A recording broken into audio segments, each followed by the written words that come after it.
Hello friends, आज इस video में हम बात करेंगे जामिया मिलिया इस्लामिया के बीकॉम, बीबीए और बीए इकोनॉमिक्स ऑनर्स के प्रीवियस एंट्रेंस पेपर के ऊपर। ये पेपर 2017 का है और इसे मैंने पूरा सॉल्व करा हुआ है, तो इसको हम आज देखेंगे। और इसके बाद मैं कल को या फिर 1-2 दिन में 2018 का पेपर डालूंगी, फिर 2019 का पेपर डालूंगी। इससे आप अच्छे से 3 साल के पेपर देखकर कंपेयर कर सकेंगे कि 2020 में किस तरह के क्वेश्चन आ रहे हैं। अगर आप इस 3 साल के पेपरों को भी सॉल्व कर लेंगे तो भी आपका 50% पेपर जो है वो सॉल्व है। अगर आप इसको सॉल्व कर पा रहे हैं तो ये बिल्कुल है कि आप 2020 का पेपर भी सॉल्व कर लेंगे। चलिए वीडियो को शुरू करते हैं। ये पेपर 3 पार्ट्स में डिवाइड होता है। पहला, जिसमें इंग्लिश के बारे में जर्नल इंग्लिश पूछी जाती है, वो 20 मार्क्स का होता है। उसके बाद पार्ट बी, जिसके अंदर जर्नल अवेयरनेस से रिलेटेड क्वेश्चन आते हैं और वो 40 नंबर का होता है। और इसके बाद थर्ड पार्ट, जिसके अंदर मैथ्स एंड रीजनिंग होती है, वो भी 40 नंबर का होता है, यानी कि 20 नंबर की मैथ्स और 20 नंबर की रीजनिंग का पूरा पेपर ऑब्जेक्टिव होता है। यानी कि 4 ऑप्शन आते हैं, उसमें से आपको जो सही होता है उस पर टिक लगाना होता है। निगेटिव मार्किंग इसमें होती है। अगर आप एक सही जवाब देते हैं तो आपको 1 मार्क्स मिलेगा, और अगर आप एक गलत जवाब देते हैं तो जो 1 पॉइंट आपको मिला है उसमें से 0.25 नंबर आपके कट जाएंगे। यानी कि अगर आप 4 गलत जवाब देंगे तो आपका 1 नंबर डिडक्ट हो जाएगा। नजर डालते हैं क्वेश्चन पेपर पर। अब पहला क्वेश्चन है, in the following passage a set of 7 statement denoted 1, 2, 3, 4, 5, 6 and 7 are given. Keeping first as the statement, rearrange the other 6 statement 2, 3, 4, 5, 6 and answer the following questions. तो यहाँ पर एक 7 सेंटेंस दिए हैं। पहला जो है वो करेक्ट है, बाकी जो 6 सेंटेंस है बचे हुए उनको अरेंज करना है, रीअरेंज करना है। वो उल्टे सीधे लिखे हुए हैं, उनको ठीक से एक पैराग्राफ बनाकर करना है। तो ये आप सॉल्व करेंगे। अब यहाँ पर उन्होंने पूछा है कि सेकंड सेंटेंस क्या होगा। तो यहाँ पर अगर पहला सेंटेंस है Galileo was one of the greatest scientist who is still remembered, तो सेकंड जो सेंटेंस आएगा वो आएगा his name lives on as that of an astronomer who perfected the refracting telescope. अब इसी तरीके से इसके बाद वाला क्वेश्चन है कि थर्ड स्टेटमेंट कौन सा है या फिफ्थ स्टेटमेंट कौन सा है। तो यानी कि इस पैराग्राफ से रिलेटेड 5 क्वेश्चन आ जाते हैं। उसके बाद दूसरा साइड में आप देखेंगे, राइट साइड में, read the following passage carefully and answer the following question below given below. तो यहाँ पर फिर से एक पैराग्राफ दिया हुआ है और उससे रिलेटेड अगले 5 क्वेश्चंस भी दिए हुए हैं। तो जब आप इस पैराग्राफ को, जो कि एक स्टोरी के रूप में है, समझ लेंगे तो उससे रिलेटेड फिर 5 क्वेश्चन आपसे पूछे जाएंगे। जैसे कि पहले क्वेश्चन में पूछा है कि जो स्टोरी का मेन कैरेक्टर है उसने यूनिवर्सिटी क्यों ज्वाइन करी। तो ऑप्शन है, it was his uncle's desire, it offered him professorship, या फिर it could offered him improve quality education. तो सही आंसर ऑप्शन सी है। अब इसी तरीके से बाकी 5 क्वेश्चन और हैं। अब इसी तरीके से जो दूसरा क्वेश्चन है 11 to 15, उसमें आपकी ग्रामर चेक करी गई है। तो यहाँ पर इसमें पूछा है कि कौन सा सेंटेंस चेंज होगा, यानी कि कौन सा वर्ड है सेंटेंस में वो चेंज होगा। तो लाइकली टू लिखा हुआ है तो लाइकली टू बी आएगा। तो ये इस तरीके से फिर 5 क्वेश्चन आएंगे। एक और पैराग्राफ राइट हैंड में दिया हुआ है, उसमें भी टेंसेस की आपकी नॉलेज चेक करी गई है।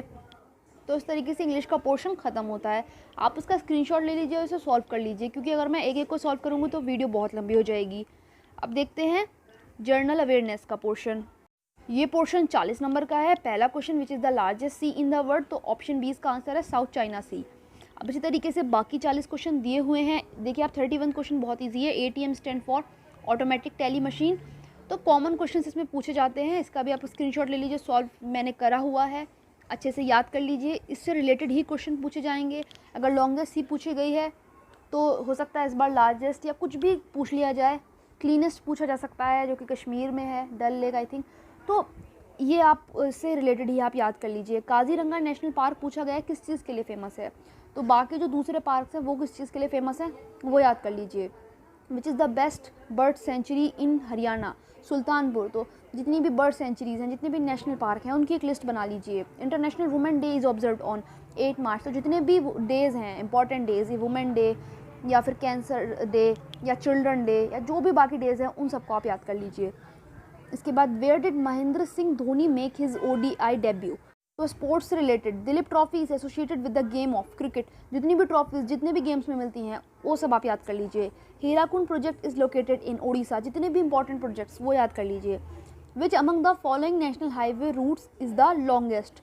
तो कोलकाता एंड हाजिरा, ये याद कर लीजिए। इसके बाद हिस्ट्री की तरफ क्वेश्चंस बढ़े। अभी आपने देखा कि अभी तक जितने भी क्वेश्चन थे वो जनरल नॉलेज के थे या फिर स्पोर्ट्स से रिलेटेड थे। अब जो लास्ट क्वेश्चन है, the Harappan civilization was discovered in, तो इसका आंसर 1921 है। तो यहाँ से अब हिस्ट्री पे ध्यान देना शुरू करेंगे। तो इसके बाद 2-3 क्वेश्चन हिस्ट्री से रिलेटेड हैं और फिर थोड़े से पॉलिटिकल साइंस से रिलेटेड है कि फर्स्ट वुमेन प्राइम मिनिस्टर कौन था, the presidential government operates on the principle of separation of power, the vice president is the ex officio chairman of Rajya Sabha होता है, जो वाइस प्रेसिडेंट होता है वो किसका चेयरमैन होता है, वो राज्यसभा का चेयरमैन होता है। तो यहाँ पर पॉल साइंस या सिविक्स से रिलेटेड क्वेश्चन आ गए। All the executive power of Indian constitution, यहाँ पर ये आ गया। इसके बाद हम आएंगे इकोनॉमिक्स टर्म्स के ऊपर कि लाइफ एक्सपेक्टेंसी क्या है, इको मार्क से क्या मतलब होता है, क्यों दिया जाता है। उसके बाद थोड़ा सा साइंस के ऊपर आ गए। Newton's first law also called as, inventor of WWW is, यानी कि पहले थोड़ी सी हिस्ट्री, फिर थोड़ी सी सिविक्स, उसके बाद थोड़ी सी इकोनॉमिक्स और उसके बाद साइंस, उससे पहले स्पोर्ट्स, जनरल नॉलेज और करंट अफेयर्स। तो यानी कि सबको आपको पढ़ना है, लेकिन थोड़ा थोड़ा पढ़ना है, जो मेन और फेमस चीज़ें हैं। अब यहाँ पर कंप्यूटर नॉलेज भी आ गई। Spam is related to computer, biofuel is obtain from the seed of. तो इस तरह के क्वेश्चन जो हैं वो पूछे जा रहे हैं यहाँ पर। इसी फॉर्मेट को फॉलो करते हुए आपको तैयारी करनी है आगे के लिए। 1 नवंबर को आपको एग्जाम है, उसके लिए। अब इसके बाद आ गया मैथ्स एंड रीजनिंग का प्रोपोर्शन। अब इसके अंदर 40 नंबर के क्वेश्चन है। पहला क्वेश्चन रीजनिंग का है कि एक क्लॉक 5 बजे के लिए 5 बजे टाइम उसमें सेट किया जाता है और हर 24 घंटे में 16 मिनट उसके अंदर अपने आप कम हो जाते हैं। तो तीसरे दिन जब 10 बजेंगे तो एग्जैक्टली टाइम क्या होगा। घड़ी तो 10 बजे दिखा रही होगी, लेकिन एग्जैक्टली टाइम क्या होगा, क्योंकि 16 मिनट वो हर 24 घंटे में लॉस कर रही है। यानी कि 3 दिन में उसने 16 या जो भी है 48 वो उसने लेस करा है। तो अब यहाँ पर आपको फार्मूला लगाना है। तो फार्मूला दिखाने के तो इतना टाइम है नहीं, तो आप उसको देख लीजिए और इन क्वेश्चंस को अपने पास अपनी कॉपी में सॉल्व करके रख लीजिए, क्योंकि इसी तरह के क्वेश्चंस वहाँ पर आने वाले हैं। क्लॉक से रिलेटेड यही आएगा, टाइम वगैरह चेंज कर देगा, क्वेश्चन यही होगा। अब यहाँ पर है how many times do the hands of a clock coincide in a day. ये तो कॉमन है, सबको पता होता है, 22। इसी तरीके से बाकी सारे क्वेश्चंस हैं। अब इसके बाद 73 क्वेश्चन जो है या फिर 72, ये मैथ्स से रिलेटेड है। जैसे कि if 2A = 3B = 4C then A/B/C is 643। तो ये सब फार्मूला वाले हैं। इसके बाद 74 परसेंटेज से रिलेटेड है, तो ये आप देख लीजिए, सॉल्व करिए अपने पास इसे। अब इसके बाद ये भी सेम है, इसमें भी क्वेश्चंस मैथ्स रिलेटेड भी हैं। और एक देखिए 81 क्वेश्चन को, ये अल्फ़ाबेट वाला है कि अगर गिव को हम विग लिख रहे हैं, ओवर को इवरो EVRO लिख रहे हैं, तो डिस्क को कैसे लिखेंगे। तो यहाँ पर देखेंगे कि ऐसे ही KD करके लिखेंगे। या रिलेशनशिप वाले क्वेश्चन भी हैं, ब्लड रिलेशन वाले। P is the brother of Q, M is the sister of Q, T is the brother of P, how is Q related to T, 82 वाला। बाकी HCF LCM वाले क्वेश्चंस हैं। और last में जो क्वेश्चंस हैं ये बचे हैं, ये मैथ्स के हैं, कॉइन्स वाले भी हैं और प्रोबेबिलिटी वाले भी हैं। तो उम्मीद है आपको वीडियो पसंद आई होगी, और जिन लोगों ने अभी तक प्रीवियस ईयर का पेपर नहीं देखा था उन्हें देख लिया होगा और उन्हें अंदाज़ा हो गया होगा कि पेपर का फॉर्मेट क्या है, किस तरीके से क्वेश्चंस आते हैं।